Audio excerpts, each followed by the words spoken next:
Cool, so Baxter and I, we've jumped, we've cooled off, we've done our stretch, well, we're about to cool off again. We've done our stretches and he's had a good drink of water.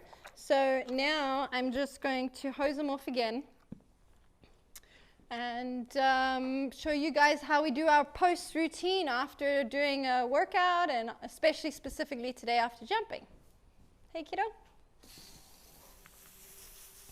So I usually start by hosing off on the shoulder. It's a little more of a friendly way to start, especially if they're not so happy about the water.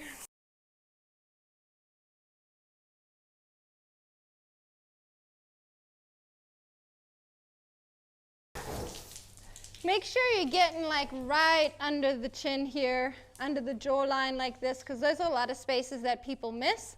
And it gets really sweaty and gross. And, you know, I've come across quite a few horses that end up having like crusty nastiness between here.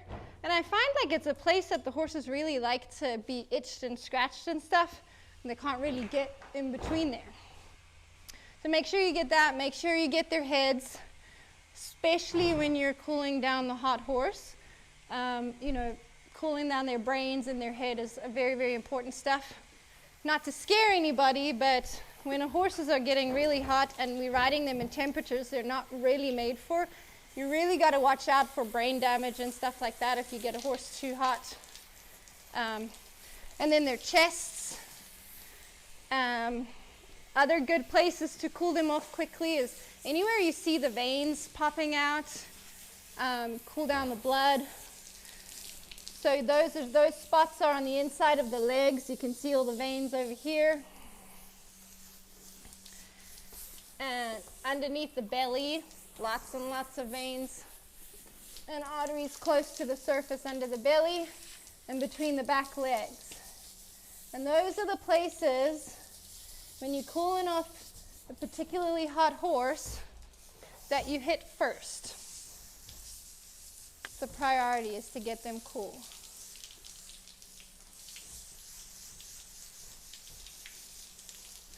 And make sure you get between the butt cheeks, under the tail.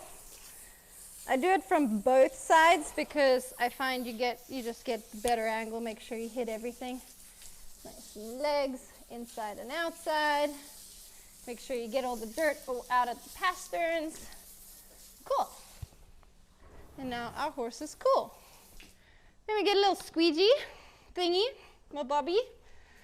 And you just want to, German word comes to mind, flitch. You just want to flitch the water off of them. It's another thing, especially in hot climates, they cool off through evaporating when the water evaporates off of their coats. So if you leave too much water on them, the water heats up from the body heat, especially if you're going to turn them out and they're going to be standing in the sun. So it actually helps them cool off better if you do sweat scrape them. That way the water on their skin and in their coats has a chance to evaporate. They're not saturated. Bucky loves his face rubs. Ooh.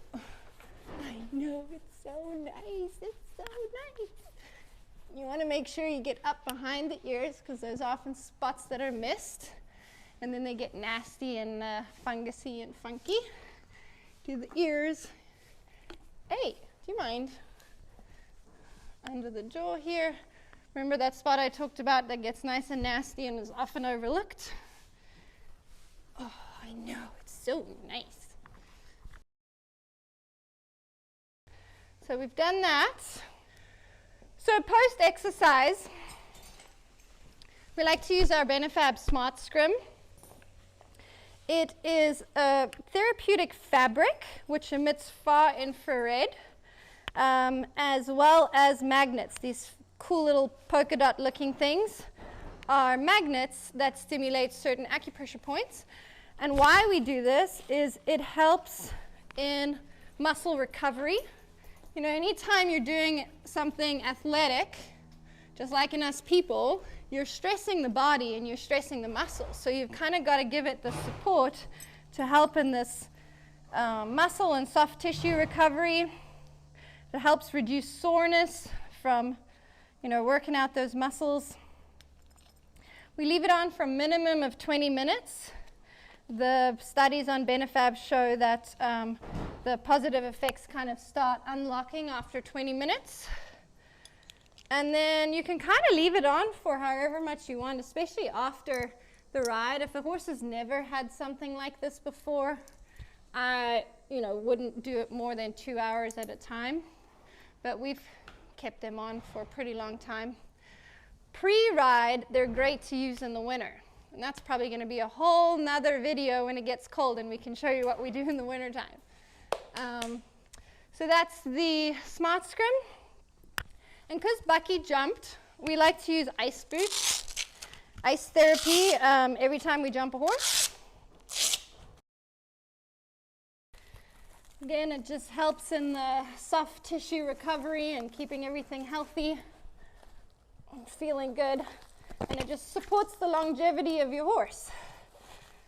Every horse only has a certain number of jumps in them, so by making sure you're maintaining and treating your horse like an athlete, we hope that they're able to do the job with us for a little bit longer.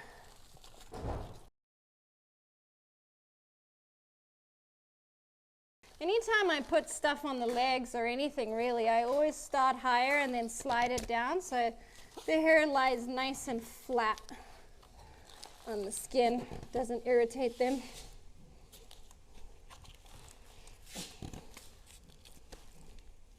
Should probably explain how I put my ice boots on.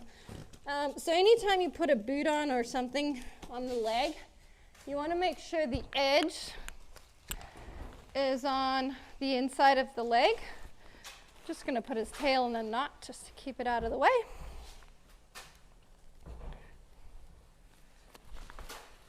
So the edge of my boot is going to go on the inside just past the cannon bone, so that it's not putting pressure on either the front of the bone or the back of the tendon there.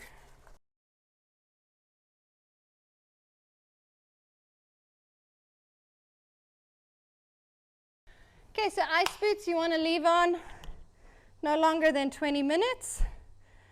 The studies on that have shown that, like, if you leave ice on for longer than 20 minutes, again, your body's kind of then starts putting off the defense system and you're actually not going to get the desired effect. So we just want to help with that tissue support and keep those tendons and those ligaments healthy. One thing to watch out for, if your horse is not used to ice boots, especially in the back, just be aware that you might have a little bit of stalk kick in or lifting legs. Horses that aren't used to it, we usually leave them in the cross ties because it just kind of gives them a bit more of a safe space to stand in. Otherwise, horses like Bucky who don't mind it anymore, we do the ice boots in the stall and they can kind of just hang out and eat hay and chill while they're having their ice therapy. But yeah, just a heads up, because they do act, thank you, right on cue, act a little funny in the back sometimes. Good job, Bucky. We make such a good team. Love you, kiddo.